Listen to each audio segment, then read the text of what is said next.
What's up mga kabit? Kamusta ka, no? Sunday ngayon and ang ganda ng araw. Ngayon, andito ako sa Boracay pero i-update ko kayo, no, kung ano bang nangyayari. Bakit umaakyat yung Bitcoin? Well, simply ganito lang yan, guys, no? Slowly umaakyat because ang dami na nga pumapasok, ang dami na mga approvals, and then mga big companies, mga celebrities, at kahit yung mga ordinaryong mamamayan na i-involve na sa crypto or sa Bitcoin, no? Dati hindi natin alam ang crypto. Yung iba nagbe-benefit ngayon sa Axie Infinity, di ba? Well, part pa rin siya ng cryptocurrency kasi crypto yung nakukuha mo, crypto yung fina-farm mo, di ba? Habang nagbe-breed ka. But anyway, guys, lalong-lalo na sa mga bagong subscriber ko, no, dito sa channel natin sa Marvin Favis. And then yung mga dati na nanonood sa akin na nag-aaral ng trade, no, na nagbe-benefit sa akyat at baba ng cryptocurrency, no. Marami tayong pwedeng paraan para kumita tayo sa crypto. Pero again, careful pa rin tayo dahil crypto yan, very volatile, guys, ha. So, ano ba nangyayari, no? Kung babalikan niyo yung mga content ko before, lagi ko sinasabi na ang Bitcoin is aakyat, bababa, ihihit yung all-time high, bababa ulit, ihihit yung all-time high.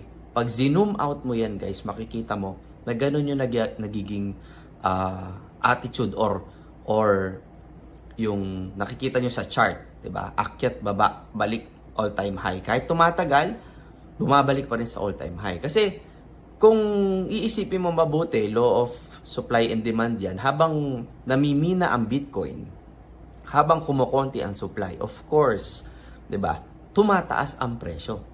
Sumasabay pa yung community or lahat ng gumagamit. Okay? Yung circulating supply ng Bitcoin. And hindi lang yon. Slowly na-accept na siya ng buong mundo. Slowly, yung mga countries nagiging open. Yes, may mga country na nagbaban dahil naaapektuhan sa crypto, disruptive kasi ang technology ng blockchain. Pero again, pataas ng pataas. And ang hirap pigilan. Hindi mapigil kasi nga maraming sinosolve na problem ang crypto. Okay? So ngayon napansin nyo, medyo ng konti, nag-stop yung pag-akyat, 'di ba? Bumaba ang Bitcoin. And ang bukang bibig ko is to ikaw ay magdilig. Maraming hindi naniniwala, maraming nagagalit na hindi, bumababa na nga, bibili ka pa. Sabi ko naman, hindi ito pagka parang hindi naman ito, guys, na pinipilit kayong bumili. Maganda lang na maging part ka, pero pag-aralan mo munang maigi bago ka pumasok sa cryptocurrency. Kasi yung iba, nakapag-aral ng konti, expert na agad, di ba? Hindi naman nila line ng cryptocurrency. Pero guys, again, kahit naman ako, hindi naman ako knowledgeable sa Bitcoin o sa crypto before. Talagang pinag-aralan ko rin, matagal din na years and experience yung inabot, no? Pero again, gaya ng sabi ko before, pagka nagdidip ang Bitcoin, magdilig ka kahit papano. Lalo na kung hindi ka naman nagtitrade. Kahit papano, maglagay ka kahit konti para sa future, pagka talagang tumaas na ang presyo ng Bitcoin, at least may enjoy mo. Pero wag ka maglalagay dito ng pera na lahat ng savings mo, lagay mo dyan. Hindi. Lagay mo lang yung pera na kaya mong mawala. Pero kung if you have enough na gusto mo talagang ipag-invest sa cryptocurrency, make sure inaral mo muna. So, I'm talking din sa mga bagong subscribers ko. Guys, kung gusto nyo matuto mag-crypto, mag-benefit sa Bitcoin or sa kung ano man, marami akong tutorials dyan. Kung hindi ka pa nagte-trade, sa description, meron ako dyan, Binance. Register ka lang or kung anong piliin mong platform dyan. But anyway, bakit ba umakyat yung crypto nitong October 15? Maraming factor, pero isa dito, guys, yung sa pro shares. Ano yung pro shares na yan? Babasahin ko sa inyo, guys. Ito. Andito, na-ready ko. So, nakalagay dito, guys. Breaking news, pro shares follows Valkyrie in approval for listing Bitcoin Strategy ETF. Okay? Pwede nyo tingnan to sa Cointelegraph or i-download nyo yung app na Cointelegraph or CNBC News. Kayo, pwede nyo rin mabasa yun doon. And, na-list na kasi siya. Ito, babasahin ko maigi, ha? Para sa inyo, kung may extra time ka, samahan mo ko, mag-cryptohan tayo ngayon. Marami kang matututunan. So, eto, Bloomberg analyst James Safeart reported that the crypto futures ETF would be listed with the ticker symbol BITO possibly early on October 18. Yan, pwede mong basahin yon. Ngayon, maganda yung benefit nun, guys. Saan? Sa atin. Kasi bakit? Kasi aakyat yung price ng Bitcoin sa mga ganitong klaseng news. And kailangan, hindi lang technical analysis ang alam mo. Kailangan alam mo din yung mga news na ganito para may idea ka bakit umaakyat, bakit bumababa ang cryptocurrency. So nakalagay dito guys, the United States Security and Exchange Commission or SEC has accepted the registration request for ProShares Bitcoin Strategy ETF. So mga hindi alam ang ETF guys, ito ay Exchange Traded Fund with the shares to be listed on the New York Stock Exchange, ARCA. So mahaba pa to. Madami pa kayong pwedeng mabasa dito sa content na to. Isa sa mga reason bakit nag-spike and umabot ng 62,000 plus na naman. Muntik na niyang maabot ang all-time high. And I don't know, while recording this video, hindi natin alam kung biglang sumibat at umabot na dun sa ceiling ng 80,000 or matupad na yung 100K na matagal na natin pinag-uusapan way back February pa nung nag-cryptohan tayo. Kaya nga importante guys, yung kahit papano nagdidilig ka. And of course, sumasabay yung mga alternative coins dyan. 'Di ba? Umaakyat din.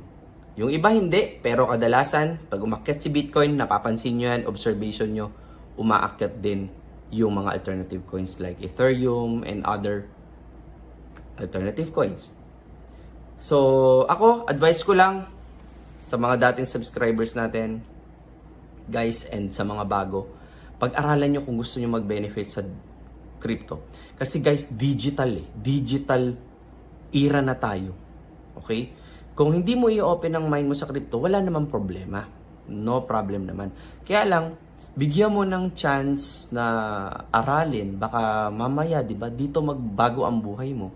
Dito ka kumita ng maayos. Di ba?